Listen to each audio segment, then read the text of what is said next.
Well, hey there. I'm Professor McFall, and I'm at App State today, giving a talk on my research, and this is your class.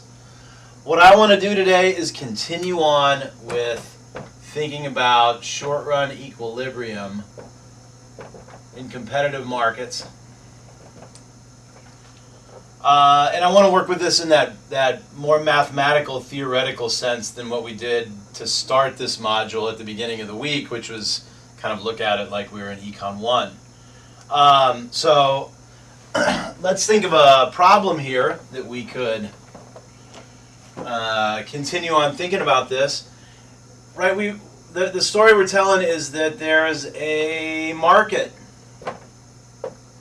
And let's say that market is in equilibrium at a price of 30. And there's a firm in this competitive market that uses that price as a signal to determine how it's going to produce.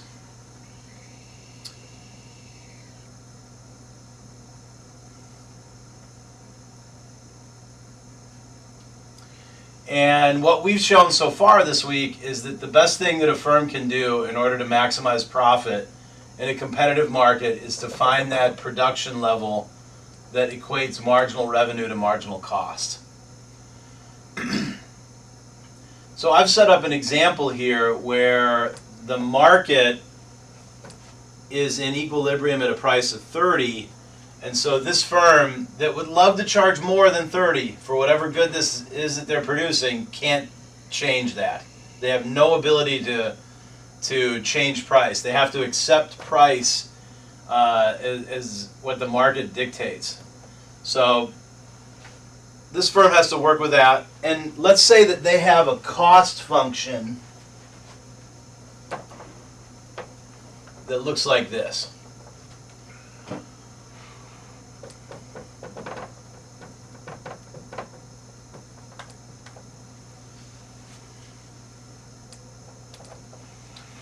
So what we want to do is use this cost information to figure out the output level at which this firm is going to produce, and that's the one that gets us to marginal revenue equals marginal cost.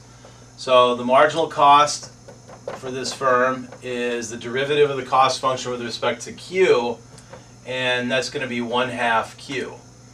So now I want to take this information and equate the marginal cost to the marginal revenue. And let's see here, I get 1/4 Q equals 30. 1/2 Q equals 30. And so Q star in this instance is going to be 60.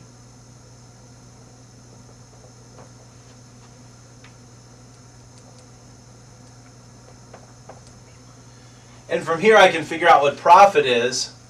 Profit is always revenue minus total cost. Of course, we're talking about economic costs, not just accounting costs. So opportunity cost is embedded into this function that we're looking at here. So this is going to be normalized around 0. If the firm is doing better than its next best alternative, then profits are bigger than 0. If it's doing worse then profits are less than 0. And we get into an equilibrium when profits are equal to 0 when the firm is doing just as well as its next best alternative. All right, so let's see. Given what we've done so far, price is 30.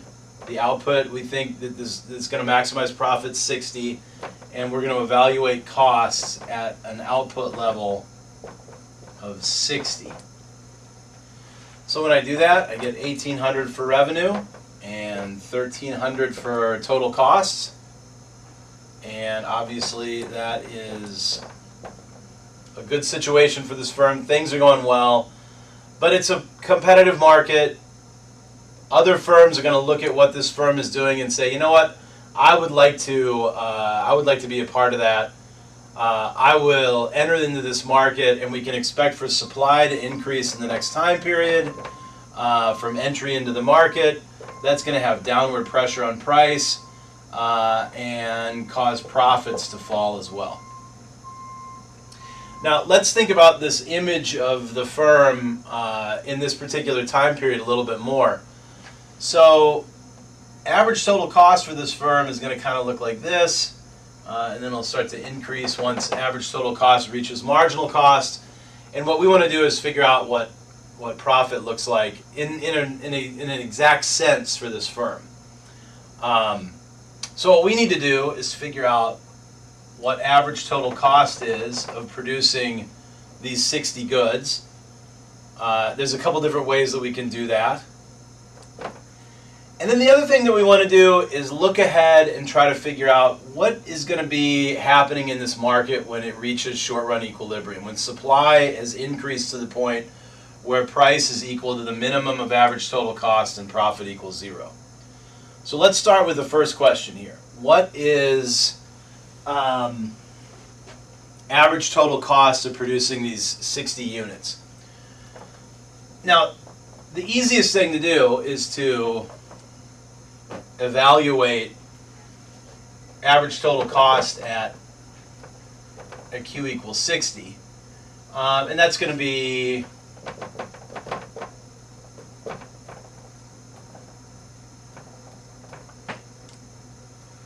right, average total cost is this function right here, and so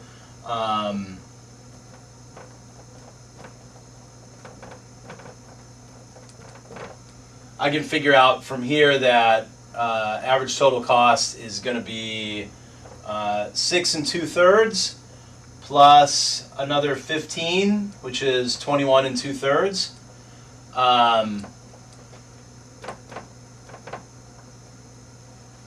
And then profit's just the difference between price and average total cost multiplied by Q. So this area that I've shaded green is the profit that this firm is earning from producing these 60 units at a price and selling them at a price of 30. But let's think about this more in terms of the geometry of this picture here. Because we know that profit is 500. And we also know that profit is revenue minus total cost. And I can factor out a Q from revenue and total cost and be left with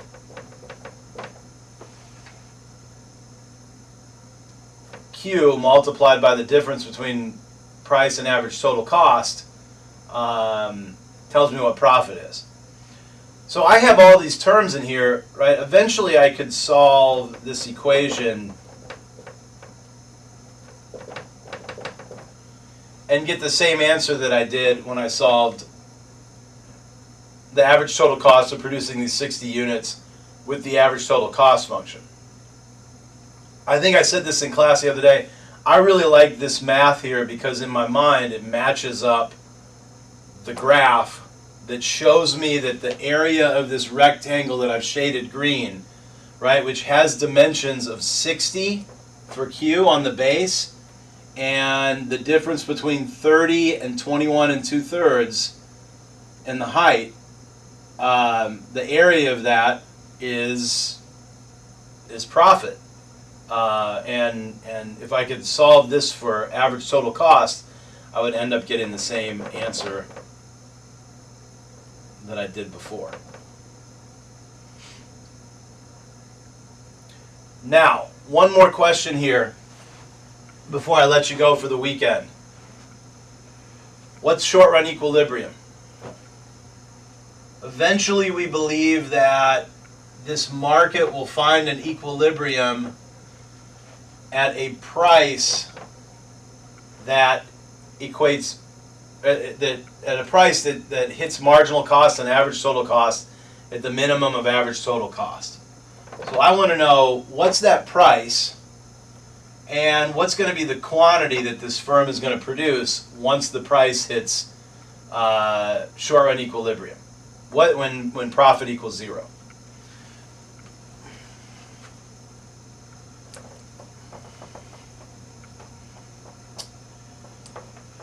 Now, one way that I could do this is to say, well, the average total cost function is 400 over Q plus 1/4 Q, and I can take the derivative of that, set it equal to 0, solve for the quantity at which average total cost is minimized, and then figure out what average total cost is based on that quantity.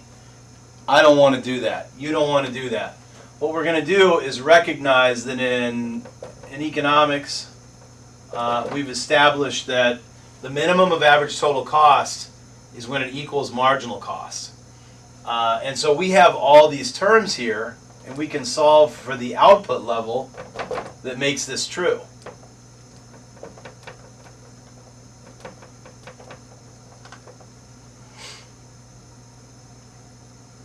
All right, so I'm going to solve this equation for Q and figure out what that number is right there.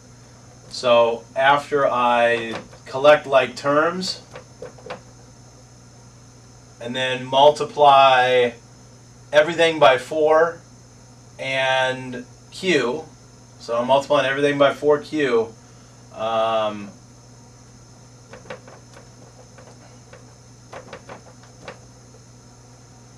I end up with Q equal 40. And I can use either the average total cost function or the marginal cost function to tell me what that price is, because I want to evaluate what either of those functions are, because they're equal to each other, Q equal 40. I want to evaluate the value of those functions at this particular output level. And when I do that, right, the marginal cost, which is going to be equal to price, which is going to be equal to the minimum of average total cost, is 1/2 of 40, which is 20. So price is eventually going to be 20 when this market hits its short run equilibrium. This firm will produce 40 goods. Let's just make sure that profit is 0 then, right? When we think that when this firm is going to face a price of 20, it'll make 40 goods to maximize profit.